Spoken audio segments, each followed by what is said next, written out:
Hi everyone and welcome back to our channel. My name is Chidi and I'm going to be taking you through my salary journey from the age of 16 to the age of 28. If you like this video, please make sure you comment, you like, you subscribe to our channel, make sure you're following us on Instagram and also share this with anybody else who might find this information useful. So you may have seen my reel on Instagram and for some reason it has like nearly 83,000 views, which is amazing. So thanks everybody for all the views and all the love on that reel. And quite a few people have asked for a detailed YouTube video to run through my salary journey from 16 till now. And so I thought I'd put together this YouTube video.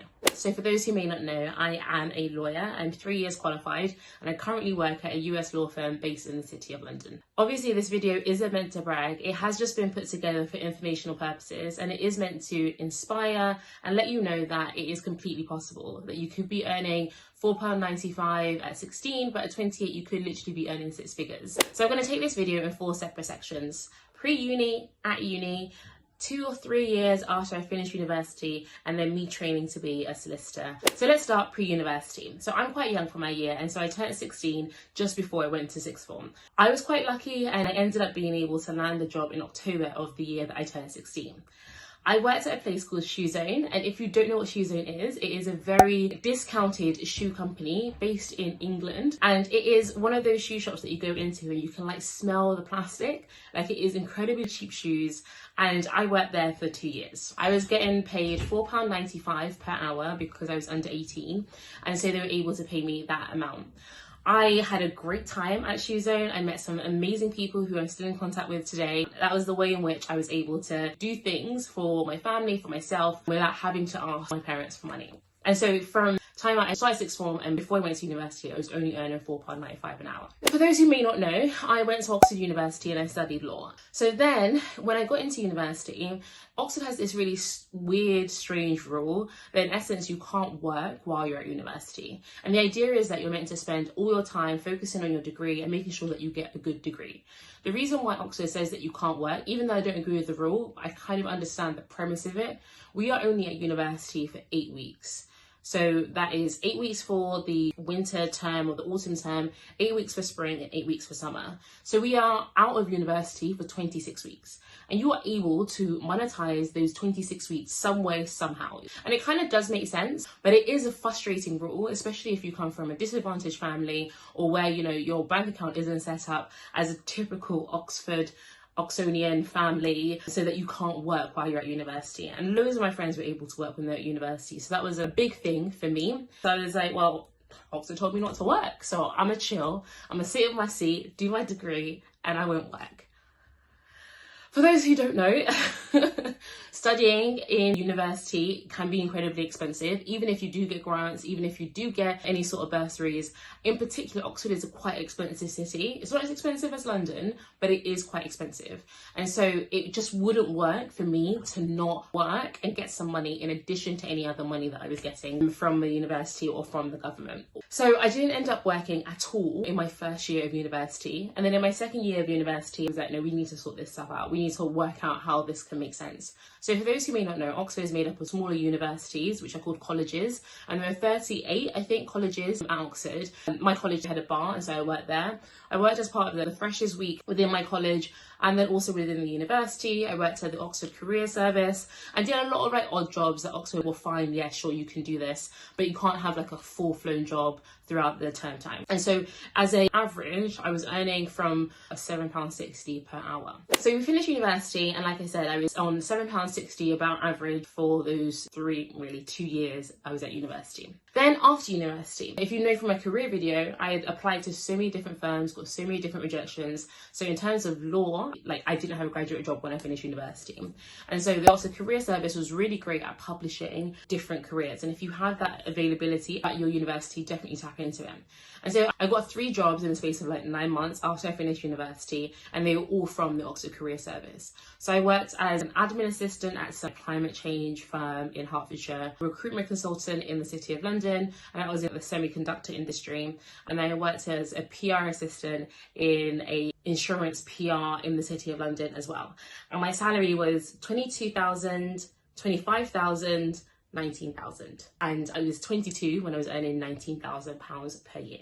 The £22,000 job I worked for a week, And my mum was like, you can't be travelling to Hertfordshire. You can find a job in London that is 30 minutes away from your house. You don't actually need to be tracking an hour and a half to a job that you don't really care about. And then I found this recruitment consultant role, and for some reason they gave me the job. They shouldn't have, but they did.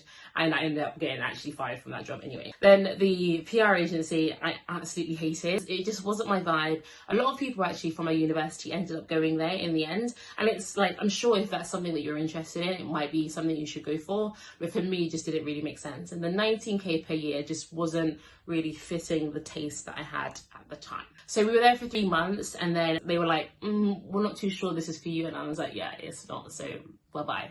So we left. So I kind of not got fired, but we kind of mutually agreed that it wasn't going to make sense anymore. So that was the year after I finished university. Then in that year, I'd also been applying to various different vacation schemes. One of those vacation schemes was actually the firm that I'm at right now. And thankfully I was able to get a training contract. That training contract was to start in 2 years' time. So for those who may not know the process in becoming a lawyer in the UK, you basically need to do an undergraduate degree or, any other sort of degree. So I did a law degree. Then you need to go and do the LPC, which is the legal practice course. And this is to become a solicitor, not a barrister. If you want to find out the route to becoming a barrister, or if you haven't done a law degree as an undergraduate degree, go and check the Ultimate Guide group. There's a post on there which shows you the timeline to becoming a lawyer in the UK. So I did the LPC, the legal practice course, and then I did 2 years of my training contract. Because I had already done the undergraduate degree, I could have literally started in 2015, not the year after I finished university, the year after that, so like 2 years after I finished university. But a young babe like me, I was ready to turn up and show the world that I had graduated, got a job, and needed to enjoy.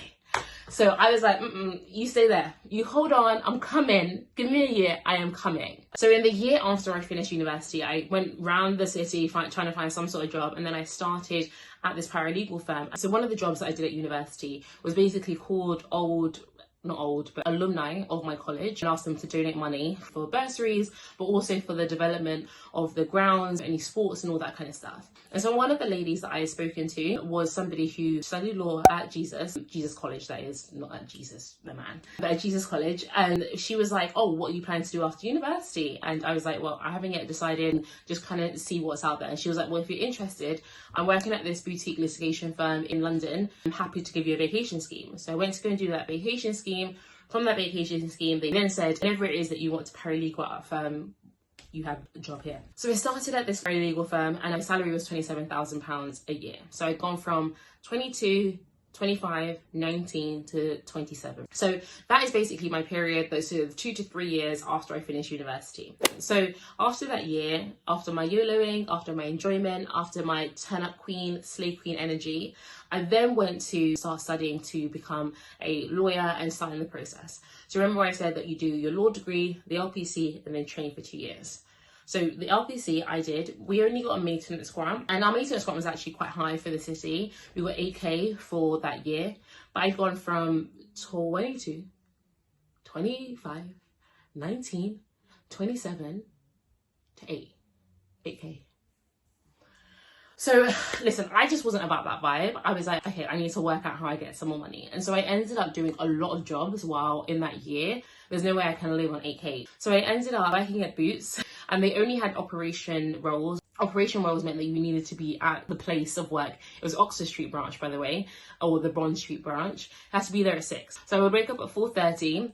I would exercise for 45 minutes. I would then get ready at 5:15. And make sure I got the first train of the day, which was at 5:35, and that would get me into Bond Street by 6 o'clock. And then I would work there till 2, and then go and do my lectures, and then, make sure that I've got the LPC already. And I did that whole process for 3 months. It was hard. Wouldn't do it again. It was pretty goddamn hard. One of my friends, however, mentioned to me that I could, if I wanted to, start tutoring. And I found this amazing tutoring company. Bloomsbury Law Tutors was great for me. I'm sure it's great for a lot of people, but just FYI.